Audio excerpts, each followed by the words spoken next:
Hello friends, मैं हूं आपका दोस्त विनीत कपूर, एक बार फिर आपको इंग्लिश के कुछ खास गुर सिखाने के लिए। दोस्तों, अगर आपको याद हो, हमने अपने कम्युनिकेशन इंग्लिश के जो हमने पहले वीडियोस डाले थे उसमें हमने दो चीज़ें आपको बिल्कुल अलग बताई थी। एक चीज़ थी जहां पर हमने आपको ये बताया था कि अगर आपने कन्वर्सेशन करनी है, जिसको हमने आइस ब्रेकिंग कहा था, तो कैसे शुरू करेंगे और कैसे उसको आगे बढ़ाएंगे। एक और वीडियो हमने डाला था जिसमें हमने आपको बताया था कि अगर आपको रोज़मर्रा की ज़िंदगी के सेंटेंसेस बोलने की ज़रूरत पड़े तो आप कैसे बोलोगे। अगर आपको याद हो, मैंने पूछा था कि आप ये कैसे बोलोगे, आप मांग कैसे निकालते हो, याद है आपको? या मैं ऊपर आते आते हाँफने लगा। ये वो सेंटेंसेस थे जो हमने आपको दिए थे कन्वर्सेशनल सेंटेंसेस के नाम के वीडियो में, और हम आपको एक बहुत लंबी सीरीज देंगे इसकी। तो अगर आपने वो वीडियोस नहीं देखे हैं तो आप देखिएगा उसको और उसको एंजॉय कीजिएगा, आपको मज़ा भी आएगा। आज मैं आपको देने जा रहा हूं एक अलग चीज़, बिल्कुल अलग। दोस्तों, आपने इंग्लिश में सबसे ज़्यादा अगर कुछ पढ़ा है तो वो टेंसेस। मेरा मानना है कि टेंसेस आर इंपॉर्टेंट, लेकिन टेंसेस से ज़्यादा इंपॉर्टेंट है इंग्लिश में स्ट्रक्चर्स। तो अगर मैं आपको इंग्लिश के कुछ खास स्ट्रक्चर्स दूं जिससे आप अपनी इंग्लिश की जर्नी को थोड़ा आगे बढ़ा सकें, तो आपको कैसा लगेगा?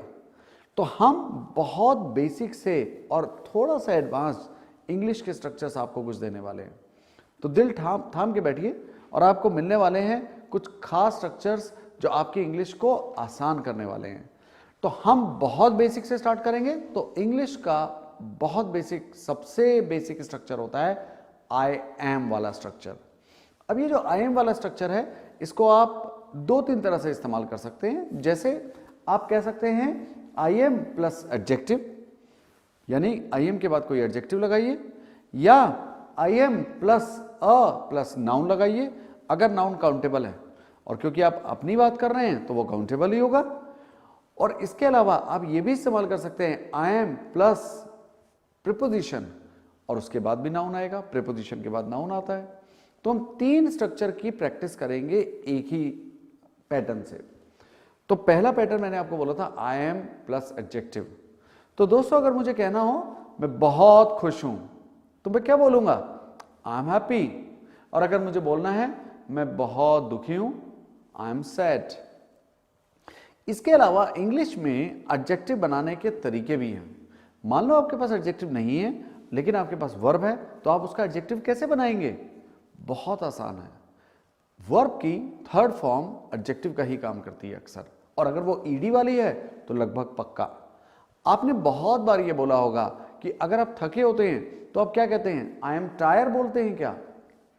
आप बोलते हैं आई एम टायर्ड, बोलते हैं कि नहीं ऐसा? या बोलेंगे I am exhausted. Exhausted, tired, ये सब एडजेक्टिव का काम करते हैं। अगर आप थोड़ा कंफ्यूज होते हैं तो आप क्या बोलते हैं? I am a little confused. तो ये पहला पैटर्न जहां आई एम। और दोस्तों, एक बात और बताते हैं, देखिए I am is okay, but when you are talking in English and spoken English, it's better that you speak the short form. आप छोटी फॉर्म बोलिए। आई एम टायर्ड की जगह बोलिए आई एम टायर्ड।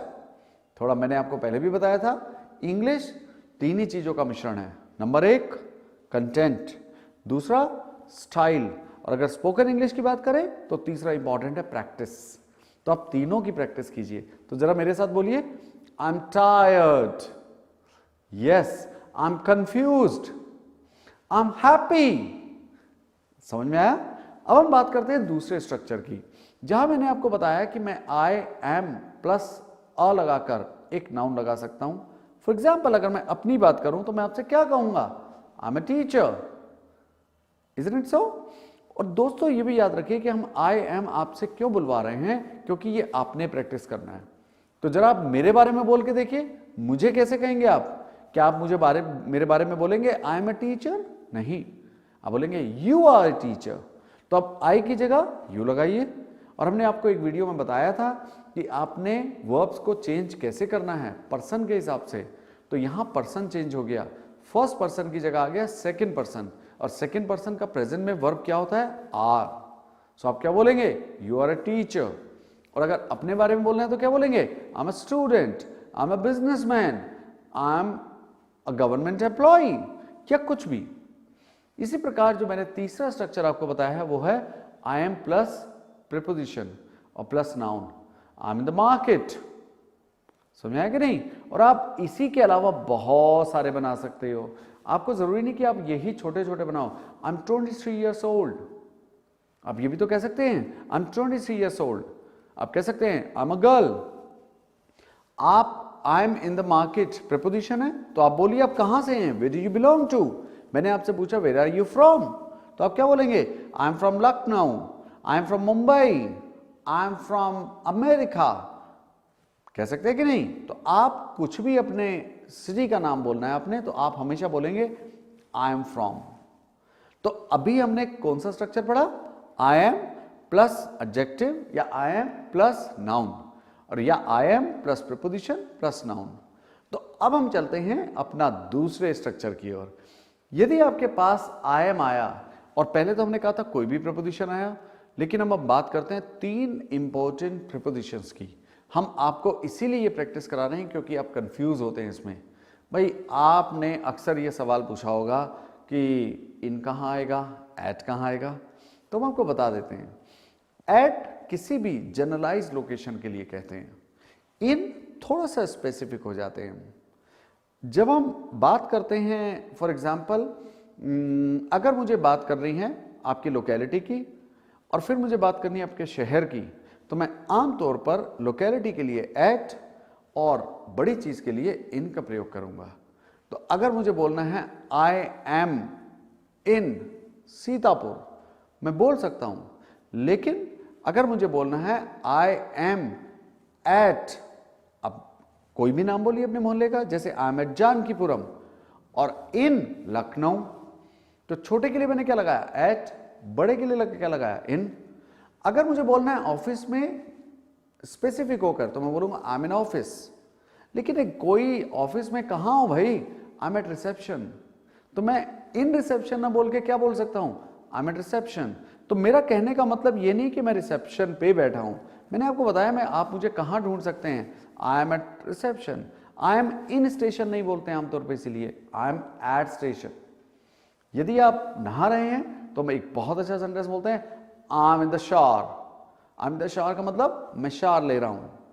अगर आप किसी दुकान पर है तो आप उसका नाम भी बोल सकते हैं, I am at Walmart, I am at Spencer, I am at the grocery, I am at the mall.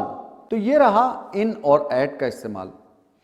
लेकिन यदि हमारे पास एक और प्रपोजिशन है ऑन, तो उसका इस्तेमाल कहां करते हैं, आमतौर पर फिजिकल लोकेशन बताने के लिए हम इसका इस्तेमाल करते हैं। जैसे I am on TV right now, या फोन का बताना है तो आप कहेंगे please talk to me later on, I am on phone. या आपने बताना है कि मैं इस समय मेरी बातचीत चल रही है, तो आप क्या बताएंगे, I am on a call, I will talk to you later. तो ऐसे हम इन, एट और ऑन में फर्क जान सकते हैं। तो उम्मीद है आपको हमारे ये दोनों स्ट्रक्चर पसंद आए होंगे। तो अगर आपको ये पसंद आए हैं तो आपने क्या करना है, प्रैक्टिस भाई, ये तो आप ही करेंगे ना। तो तीसरे स्ट्रक्चर की तरफ बढ़ते हैं। हमारा तीसरा स्ट्रक्चर है, यदि आपके पास आता है I am plus verb first form and ING. तो दोस्तों यदि कभी आपके पास I am plus verb first form plus ING आता है, तो इसका मतलब आई के बाद का एम उसका हेल्पिंग वर्ब है, वर्ब फर्स्ट फॉर्म उसका एक्शन वर्ब है, और उसके आगे आईएनजी लगा है तो उसकी कंटिन्यूटी बता रहा है। तो मैंने आपको एक वीडियो में बताया था कि आप टेंसेस किस चीज से बनते हैं, 2 चीजों से, टाइम, एक्शन। तो जरा मुझे बताइए तो सही कि इसमें टाइम और एक्शन कैसा है। यदि मैं कहता हूं आई एम टीचिंग यू, तो अगर मैंने कहा I am teaching you, am आ गया तो प्रेजेंट का टाइम, आईएनजी आ गया कंटिन्यूटी। तो वो कौन सा टेंस है जिसमें प्रेजेंट में कंटिन्यूटी देखी जाती है, यू राइट, प्रेजेंट कंटिन्यूअस। कौन सा टेंस है, प्रेजेंट कंटिन्यूअस। तो इस स्ट्रक्चर में दोस्तों हम प्रेजेंट कंटिन्यूअस की बात कर रहे हैं, लेकिन आप इसको पास्ट में भी बना सकते हैं, आप इसको यू के साथ भी बना सकते हैं। यू आर टीजिंग मी, तो मुझे चिढ़ा रहे हो। आई एम स्टडिंग, मैं पढ़ रहा हूं, आप ऐसे कह सकते हैं कि नहीं। तो ये स्ट्रक्चर बहुत काम का है, क्योंकि आप like if you want to say कि मैं इस समय जरा कहीं ट्रैवल कर रहा हूं, सिग्नल कट रहे हैं, तो आप क्या बोलेंगे, I am travelling right now, ऐसे बोलेंगे कि नहीं? अगर मुझे ये कहना हो कि मैं वीडियो दोबारा से शुरू करता हूं तो मैं क्या कहूंगा? Well I am starting all over again. तो I am starting all over again, ये बहुत आसान तरीका है। I am not talking to you but I am talking to you. लेकिन अगर नेगेटिव कहना तो मैं क्या बोलूंगा? I am not talking to you. Okay, I am going to market, अभी नहीं, थोड़ी देर के बाद। And you can use lot of sentences, you no, my exams are round the corner, so I am working overtime. So I am working overtime मैंने मैं बहुत मेहनत कर रहा हूं। मैं इसको बोलते हैं to burn midnight oil, I am burning midnight oil. तो इसमें भी यही स्ट्रक्चर है और आप इसको पास्ट में भी ले जा सकते हैं। तो ये था हमारा स्ट्रक्चर जिसमें हमने इस्तेमाल किया था I am plus verb first form plus ING. दोस्तों थोड़े से डिफरेंट स्ट्रक्चर की तरफ बढ़ते हैं जहां पर हम क्या करेंगे? आई एम गेटिंग और उसके बाद आना चाहिए एडजेक्टिव, या आई एम गेटिंग अ और उसके बाद आएगा नाउन।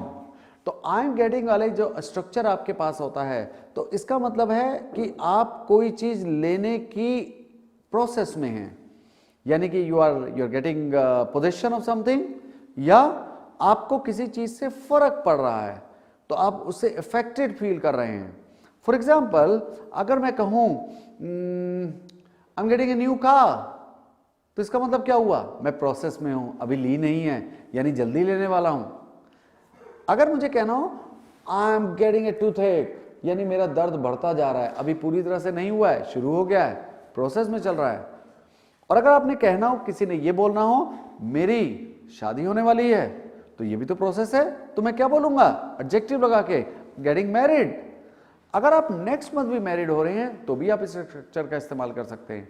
और आप कैसे बोलेंगे? I am getting married next month. And same way आपको इंग्लिश जैसे हम पढ़ा रहे हैं तो मुझे उम्मीद है आप ये कहना चाहेंगे मैं धीरे धीरे इंग्लिश में अच्छा हो रहा हूं, तो आप कैसे बोलेंगे? Well I am getting good at English. Good लगाते हैं तो उसके साथ एट लगाइए, तो आप उसमें क्या कहेंगे? I am getting good at English. ऐसा हो रहा है कि नहीं? तो बस इस स्ट्रक्चर को एंजॉय कीजिए, प्रैक्टिस कीजिए और बेहतर बनिए। इसके बाद आते हैं, ये तो था जहां पर हम क्या बताते हैं? प्रोसेस। और इसी के साथ साथ एक और स्ट्रक्चर है जहां पर हम आपको बताएंगे कोशिश करने की बात। तो जब हम कोशिश करने की बात बताएंगे तो हम बताएंगे I am trying plus to plus verb की फर्स्ट फॉर्म, या बताएंगे I am trying plus article a plus noun. जैसे I am trying to explain it to you, मैं आपको समझाने की कोशिश कर रहा हूं। ऐसा बात लग रहा है कि नहीं? तो जब हम ऐसा करते हैं कि आप कुछ करने की अटेम्प्ट कर रहे हैं, कुछ करने की कोशिश कर रहे हैं, तो आप इस स्ट्रक्चर का इस्तेमाल करेंगे। आप इसको ऐसे भी कह सकते हैं, well I am trying to finish my work early. और अगर मुझे पास में कहना है तो मैं आपसे कैसे कहूंगा? Why are you so angry? I was only trying to help you, मैं तो बस आपकी मदद करना चाह रहा था। ऐसे तो बोलेंगे। अगर आपने कहना है तो मुझसे कैसे बोलेंगे? Well I am trying to speak in English, बोलेंगे कि नहीं? और अगर आपने कहना हो मैं आजकल कोशिश कर रहा हूं एक नई डिश बनाने की, तो मैं कैसे बोलूंगा? Well I am trying a new dish. और इसमें यह स्ट्रक्चर आएगा जहां पर आप क्या लगाएंगे? आई am trying plus article plus noun, I am trying a new dish. ये बहुत बढ़िया है, आप इसको कोशिश कीजिए। और इसमें ये बहुत आसान भी है। दोस्तों को पकड़िए और जाकर बस ऐसे ही कुछ माहौल बनाइए कि आपको जहां पर ये बात कहनी पड़े, आई एम ट्राइंग वाली। दोस्तों आज हमने 5 स्ट्रक्चर आपको दिए और उनके फिर हमने आपको फॉर्म्स भी दिए। उम्मीद है आपको पसंद आए होंगे। अब आपने क्या करना है? आपने जो मैंने आपको बताया इनको बहुत बार बोलिए। You see the concept of repetition that works anywhere. Logic समझिए, रिपीट कीजिए, प्रैक्टिस कीजिए, and you'll become superb in English. So next time when we come, we'll give you another 5 wonderful structures. Try to use them in your daily English. Thank you so much.